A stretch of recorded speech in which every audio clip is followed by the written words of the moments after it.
alunos e alunas, aqui é o professor Israel Seric, e nesta nossa videoaula nós daremos continuidade aos nossos debates e estudos sobre a disciplina História da Educação.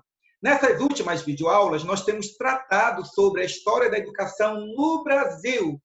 No primeiro módulo, nós falamos sobre os antecedentes históricos dessa história tão bonita, afirmando que a história da educação no Brasil não começa com os jesuítas, mas começa exatamente com os índios, estes que, por meio da educação difusa, tinha todo um sistema educacional de repasse da cultura, dos valores, dos comportamentos, da estrutura social próprio da cultura indígena.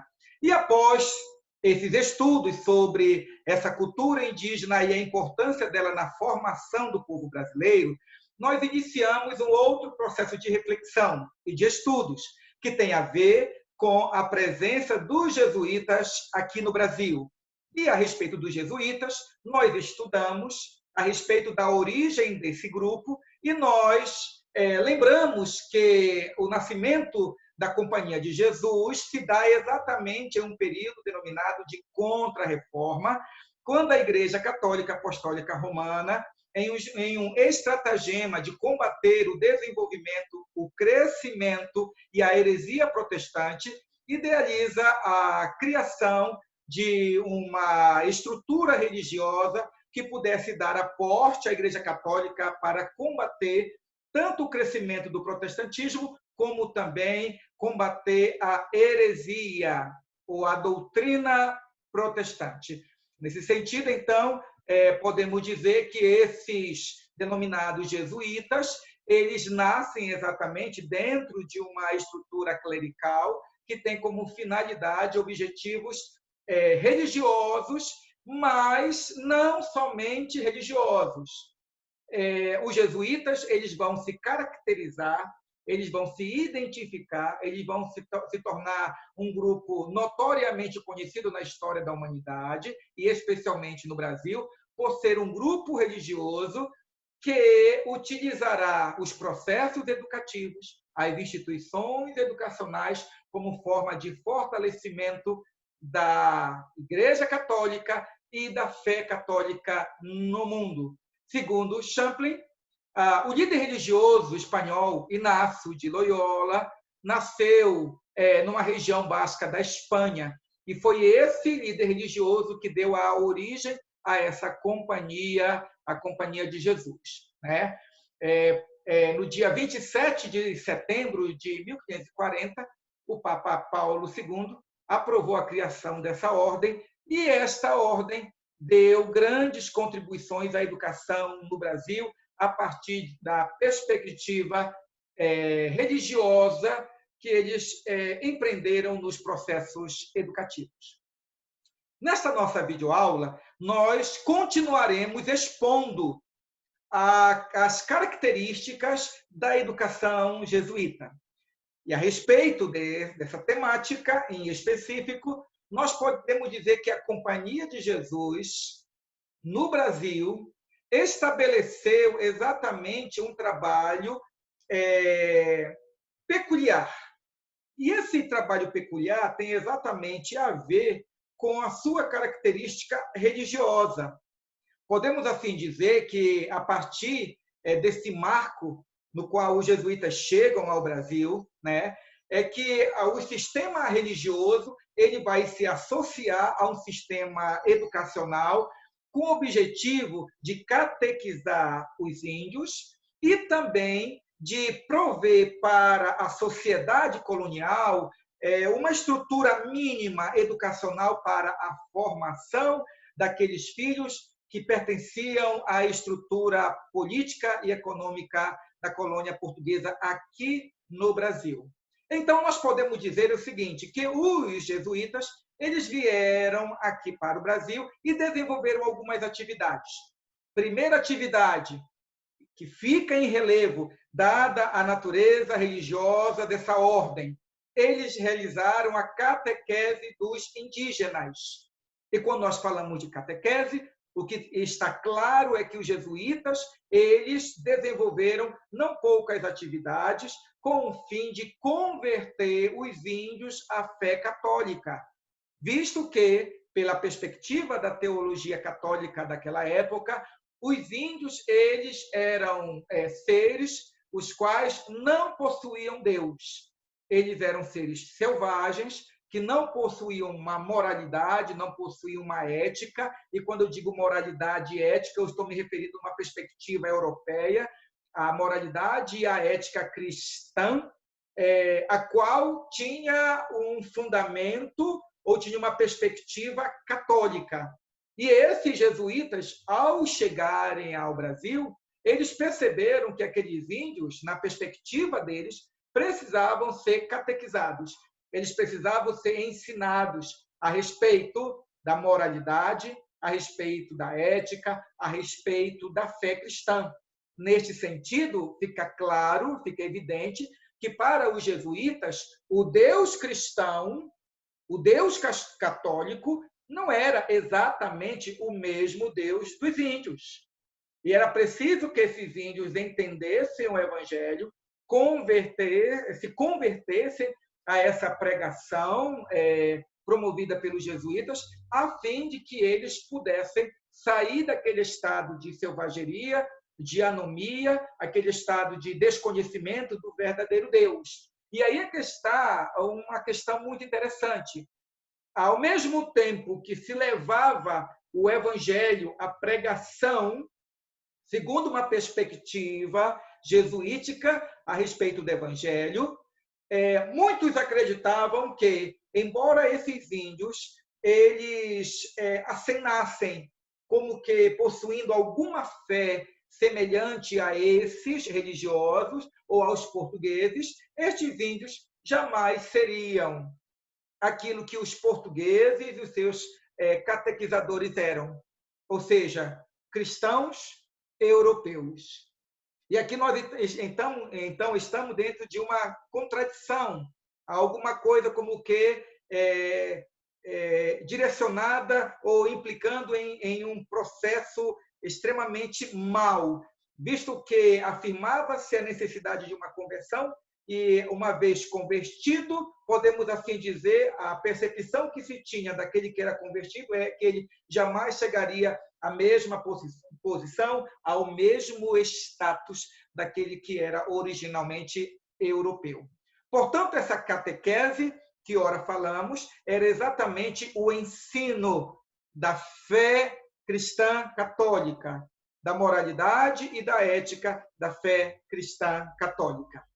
A segunda atividade desenvolvida também por esses religiosos era o ensino de novas técnicas de plantação, de cultivo de frutas e legumes e manejo da terra para os indígenas.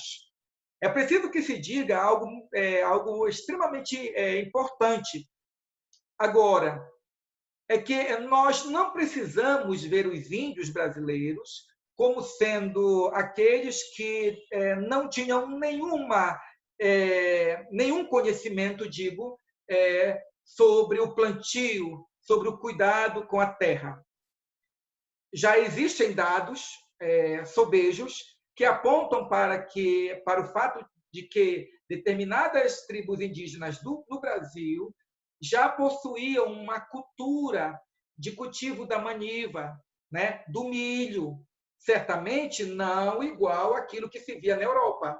Mas muitos índios já tinham percebido a necessidade de um cultivo mais sistematizado.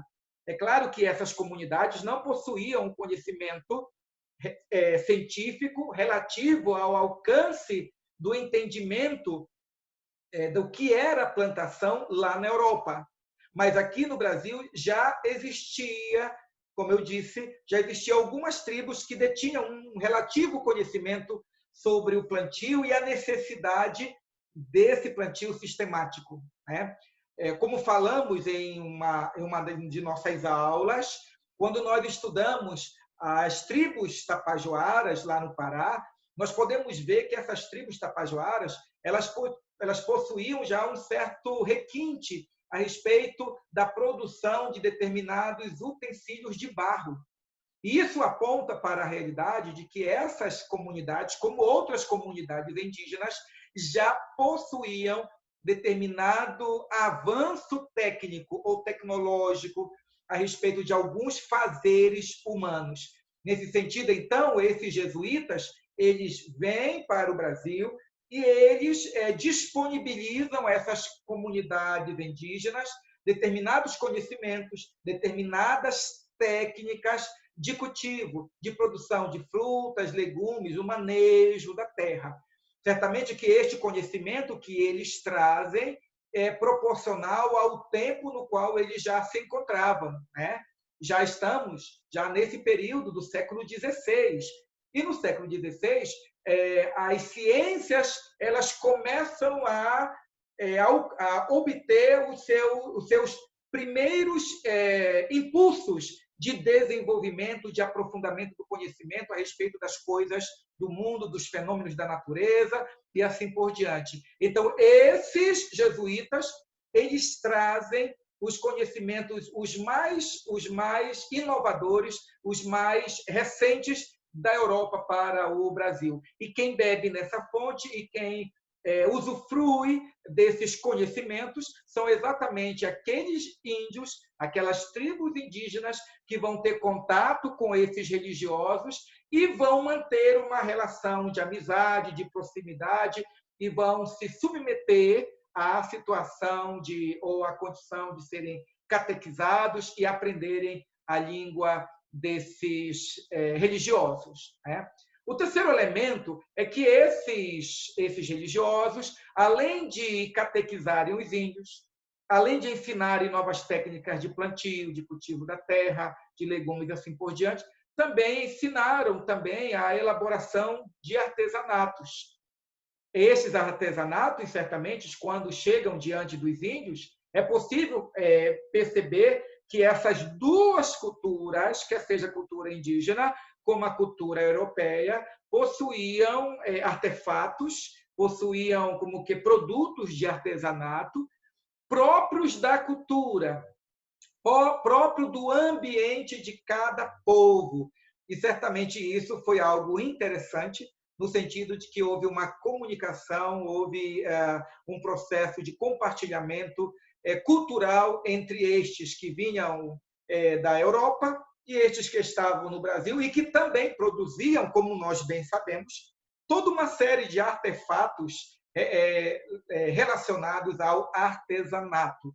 Aqueles que já viajaram para o Mato Grosso, alunos que têm algum conhecimento lá do Nordeste, quem já foi na região Norte, sabe muito bem que os índios eles são peritos em elaborar muitos artesanatos com cipós, com palha, com sementes, com outros recursos próprios que eles tiram da natureza, tanto para se enfeitarem, como também artefatos para manter a subsistência do dia a dia.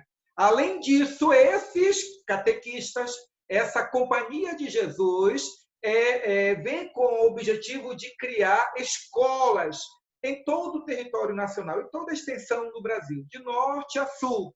É claro que, dado a condição econômica, dada as condições históricas, especialmente quando nós tratamos hoje a questão da técnica, da maneira como construir, é claro que a Companhia de Jesus poderia ter construído muito mais escolas, muito mais instituições educacionais.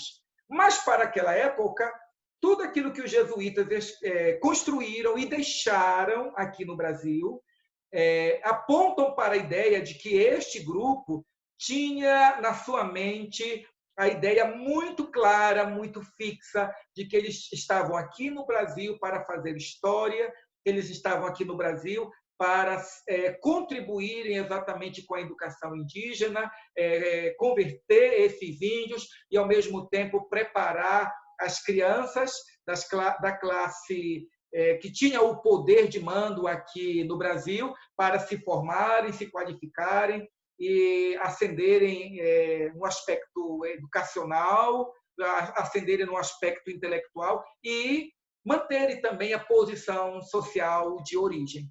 Então, esses religiosos também construíram escolas, fundaram seminários, e isso não poderia ser diferente visto que essas instituições religiosas, elas primavam, elas tinham como objetivo não somente catequizar, mas entre aqueles que estavam sendo catequizados, tomar alguns destes para darem continuidade à obra que eles consideravam extremamente importante. Então, não poucos jovens adentravam nos seminários aspirando pertencerem a essa ordem religiosa ou a outras ordens religiosas próprio daquele contexto religioso do século XVI. Essa formação nos seminários, como nós sabemos ainda hoje, era a melhor formação que um jovem poderia ter. Portanto, não eram poucos jovens que entravam no seminário, né? Visto que a formação teológica, nesta época do século XVI, não era também só visibilizada como para ser padre, para ser religioso. Muitas pessoas, dada a sua devoção à fé, a crença em Deus, o fervor religioso quanto à fé cristã, muitos adentravam ao seminário com o objetivo de conhecer mais a fé professada. Alguns, ao final do processo de estudo, enveredavam verdadeiramente para o mundo religioso, e outros tomavam apenas como uma experiência interessante, boa, e de fortalecimento da fé pessoal particular. E, por fim, estes jesuítas, eles trabalharam na elaboração de um dicionário português tupi pelo padre José de Anchieta. Isto mostra aquilo que foi falado anteriormente, que esses jesuítas, eles eram um grupo de religiosos capacitados, habilitados, embora terem, em havendo também o interesse quanto à conversão daqueles que eles catequizavam, né? Esses religiosos, eles também eram conhecidos pela sua erudição, visto que eles tinham como finalidade desenvolver processos educativos, construir estruturas educacionais, trabalhar na formação básica tanto dos índios como na formação básica e depois posterior também dos jovens da elite. Estes religiosos não poderiam ser analfabetos e nem poderiam ser necessariamente pessoas incultas. Estes religiosos, ao chegarem ao Brasil, eram pessoas qualificadas e preparadas, dadas ao trabalho educacional e que deram contribuições significativas à história da educação de nossa nação. Considerando o grande desafio da Companhia de Jesus, seus religiosos eram submetidos a uma rigorosa formação sobre a orientação da Igreja Católica Apostólica Romana. E aí nós percebemos que nesta formação religiosa, nesta formação acadêmica, estes religiosos, eles passavam ou eles estavam submetidos a algumas regras fundamentais. Primeira regra, a associação entre as virtudes sólidas, as virtudes cristãs sólidas, a castidade, o amor, a compaixão, a ética, a misericórdia, e a ênfase no preparo intelectual esmerado. O que isso quer dizer?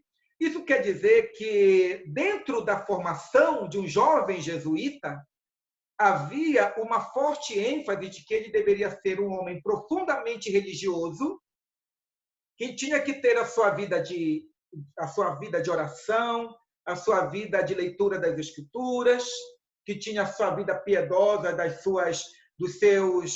execução das suas responsabilidades religiosas, dos seus retiros, dos seus jejuns, do pagamento das suas promessas feitas aos santos, a reverência àquelas autoridades eclesiásticas.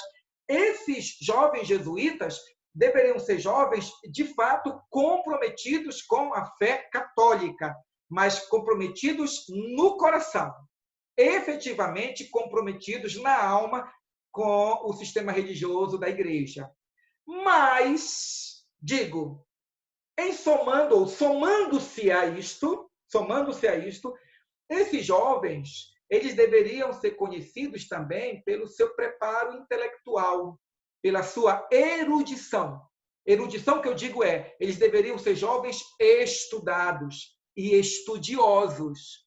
Estudados e estudiosos.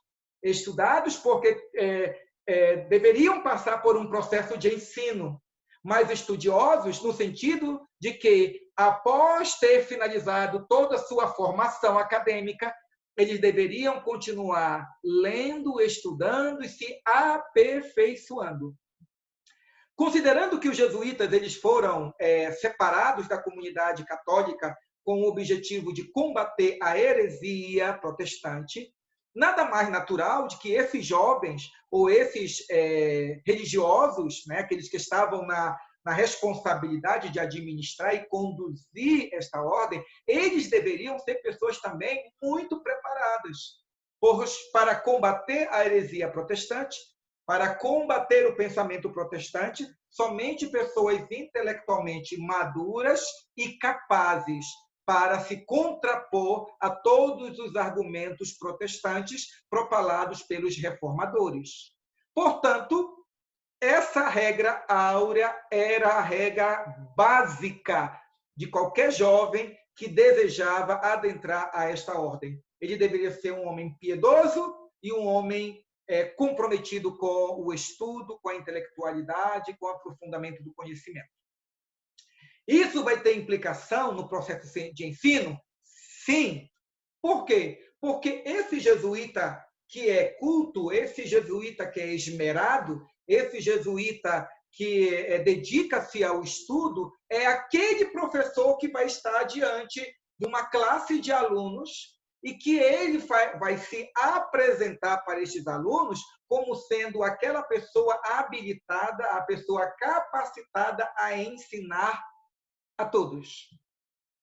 Além disso, é preciso que se diga que essas virtudes cristãs, que podemos dizer, que podemos enumerar o respeito às autoridades, a submissão às autoridades, o calar-se diante daquele que lhe é superior, esses valores ligados à religião e que são princípios éticos da vida diária desse religioso jesuíta, esses valores eles vão repassar para a sala de aula.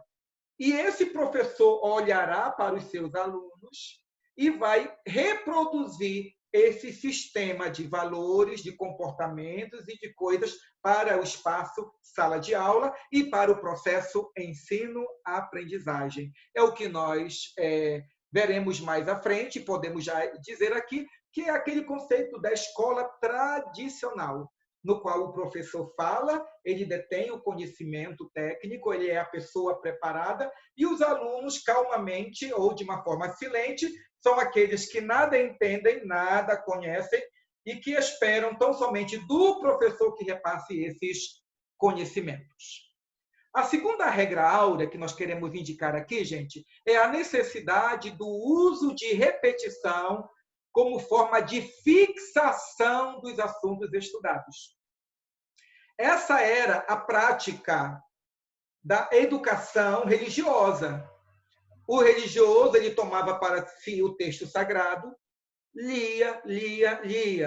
E ele procurava, então, decorar os textos bíblicos. Tente imaginar, então, em um processo de estudo, um jesuíta lendo Romanos, e ele lendo, tendo que decorar uma passagem bíblica como essa que diz: que diremos, pois, à vista destas coisas, se Deus é por nós, quem será contra nós? Aquele que não poupou o seu próprio filho, antes por todos nós o entregou, não nos dará graciosamente com ele todas as coisas? Quem tentará acusação contra os eleitos de Deus? É Deus quem os justifica. E assim por diante.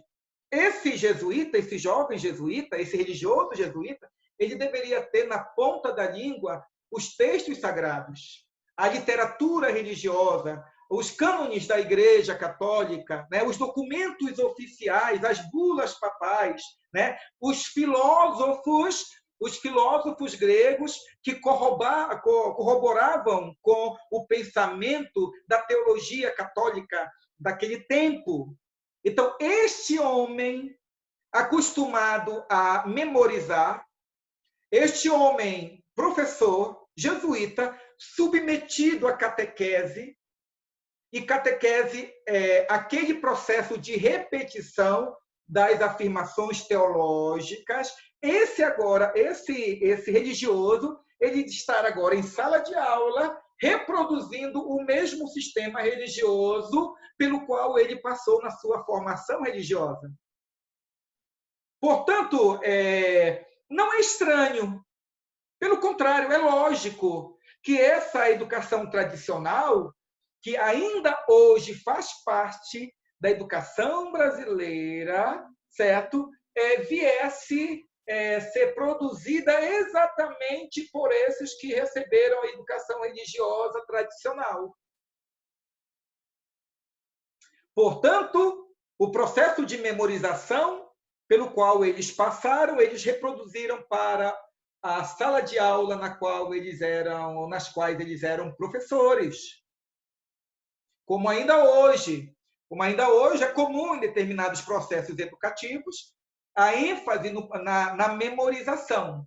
É claro que nós não vamos aqui desqualificar essa capacidade humana, até porque nós consideramos que a memória é uma das capacidades básicas para todo o processo de conhecimento, de apreensão desses conhecimentos e de formulação de novos conhecimentos a partir desses dados obtidos. Se o homem não tivesse memória, se o homem não fosse capaz de memorizar, de decorar, não haveria ciência, não haveria ciência, não haveria.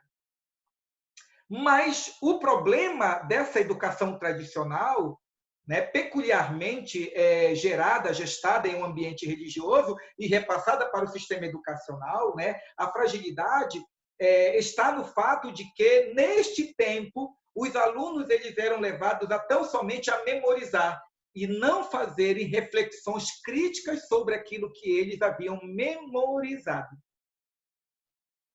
Mas, como nós já falamos anteriormente, todo processo educacional, toda estrutura educacional emerge de um determinado contexto histórico.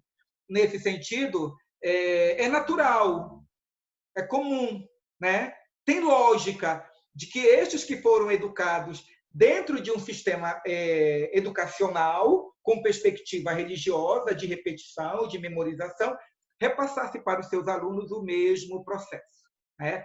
Portanto, eles ensinavam os seus alunos a memorizar, né? Outra questão que nós precisamos colocar aqui é a afirmação da necessidade da ordem nos espaços nos quais os processos educativos eram desenvolvidos.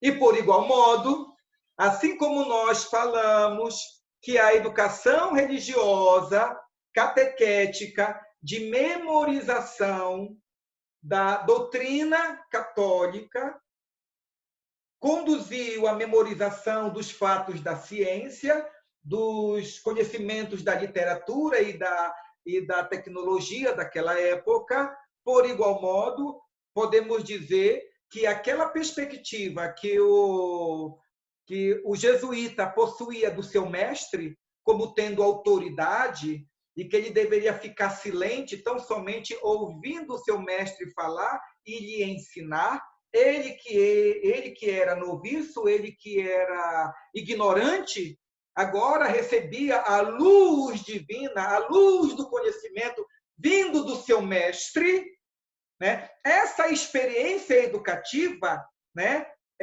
tipicamente religiosa, agora ele reproduz para os seus alunos quando ele está ensinando matemática, química, física, biologia e assim por diante. Portanto, essa ordem que se espera, essa autoridade moral até imposta para os seus alunos, é fruto da própria percepção e formação desses religiosos, para os quais a autoridade dos superiores era inquestionável. E, portanto, a sua autoridade como professor também era inquestionável perante os seus alunos. Por fim, o uso da preleção nos autores antigos como meio de aprendizagem. Isto quer dizer que esses jesuítas, quando eles davam aula, eles liam os escritores antigos e eles, nessa leitura, né, tipo como se fosse um monólogo, eles explicavam, falavam as possibilidades e iam ensinando para os seus alunos. Os alunos reliam os textos e repetiam aquilo que os seus professores assim ensinavam. E aí, então, nós vemos que estas normas evidenciam que a formação dos jesuítas trazia em seu bojo um forte compromisso para com a Igreja Católica e a manutenção de suas estruturas políticas e econômicas e religiosas. Os escritores modernos da época eram rejeitados devido a possíveis pensamentos contrários à fé. Esses jesuítas, eles faziam forte resistência a qualquer pensamento racionalista ou pensamento iluminista que procurava distanciar a religião das reflexões daquela época, as reflexões científicas daquela época. Devido aos conflitos com os colonizadores, os jesuítas decidiram por organizar algumas missões e continuar sua obra catequética. A Companhia de Jesus tanto catequizou como educou parcela significativa de indígenas que estava sob a sua tutela. E aqui nós temos, aqui abaixo, vocês podem ver nessa imagem, mais ou menos o que foi uma estrutura construída pelos jesuítas e uma estrutura na qual os processos educativos foram desenvolvidos. Observe que nós temos aqui mais ao longe, né, de repente um curral à esquerda, acima, nós temos algumas plantações, né, sistemáticas e locais onde os índios e outras pessoas estudavam e também viviam, né? Diante disso, nós podemos dizer que o trabalho dos jesuítas no Brasil até hoje tem sido motivo de muitos debates. Tem sido motivo de muitos debates. Alguns consideram que os jesuítas deram uma contribuição significativa, importante, para a educação dos índios, para a educação da sociedade brasileira, e outros consideram que eles, dentro do trabalho que eles realizaram, eles mais trouxeram prejuízos para os índios e para a colônia do que efetivamente deram contribuições positivas. A partir de uma perspectiva europeia, então, podemos dizer que os colonizadores eles viam os índios como sem lei, rudes e sem fé. Por isso, a Companhia de Jesus tinha sobre seus ombros o mandato divino de contribuir com o processo civilizatório, anunciar o evangelho e conformar esses povos à moralidade da religião cristã católica. E com estes objetivos, o trabalho destes religiosos no Brasil foi dirigido especialmente aos índios, em trabalhos de catequese, em trabalho de tradução das suas línguas e outras atividades também. Pela análise do processo colonizador português e das atividades missionárias da Companhia de Jesus no Brasil, é possível dizer que as nações indígenas sofreram as mais variadas influências, perseguições, pressões e expropriações. De um lado, havia o ideário do povo europeu, de ajustar os povos colonizados à sua cultura.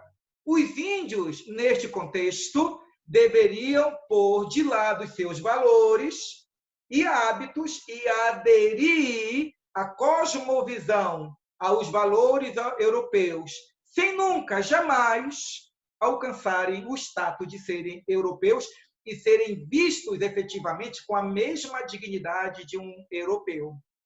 Paralelos aos interesses civilizatórios europeus, a Igreja Católica via nos índios aqueles que deveriam aderir à fé cristã.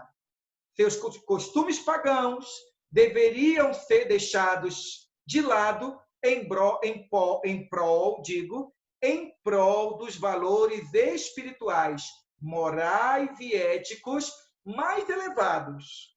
Que valores mais elevados são esses, professor? Os valores cristãos europeus. Vivendo em um mundo mágico, e rodeado de espíritos e sobre as mais variadas superstições dos pajés, os índios deveriam se converter ao cristianismo. Era como a Igreja Católica pensava e como os jesuítas assim indicavam, né? E ter suas vidas orientadas pelos ensinos bíblicos sobre a chancela da Igreja Católica da época. Além destas duas questões, os índios também foram fortemente perseguidos pelos colonizadores, os quais desejavam fazer destes mão de obra escrava. A partir deste objetivo, foi possível perceber que centenas de tribos foram expropriadas, queimadas, muitos índios foram mortos e índios foram colocados em situação de miséria e de grandes enfermidades também, que nós podemos dizer, ao ponto deles, muitos morrerem por enfermidades simples, com as quais os europeus já estavam acostumados, como, por exemplo, o sarampo, a gripe e assim por diante. Isto mostra que estes índios eles passaram por todo um processo de distanciamento social e foram vistos apenas como sendo aqueles que deveriam se conformar a uma religião europeia. Neste sentido, podemos dizer, então, resumindo todo esse quadro, que os jesuítas vieram para o Brasil com o objetivo de catequizar os índios, desenvolveram muitas atividades educativas, construíram escolas, contribuíram para que os índios também conhecessem a língua portuguesa, traduziram a língua indígena para o português e também oportunizaram aos índios conhecerem novas técnicas de agricultura, de plantio, de manejo da terra, e assim, podemos assim dizer, contribuiu também para que esses índios que tiveram contato com os jesuítas tivessem uma nova percepção do mundo e tivessem a possibilidade de perceber que existia um outro mundo para além daquilo que eles conheciam, um mundo cultural que eles conheciam, e que eles deveriam, de repente, tomar uma decisão. É certo que essa decisão, não poucas vezes, ela foi imposta por aqueles que estavam no poder de mando, mas, considerando que a colonização do Brasil era inevitável, neste sentido, os jesuítas, podemos assim dizer, deram um certo aporte para que muitos índios pudessem gradativamente se adequar à nova realidade histórica apresentada pelos colonizadores. Este é um dos assuntos relacionados à educação no Brasil. Outros nós veremos na nossa próxima videoaula. Até mais, gente. Até a nossa próxima videoaula.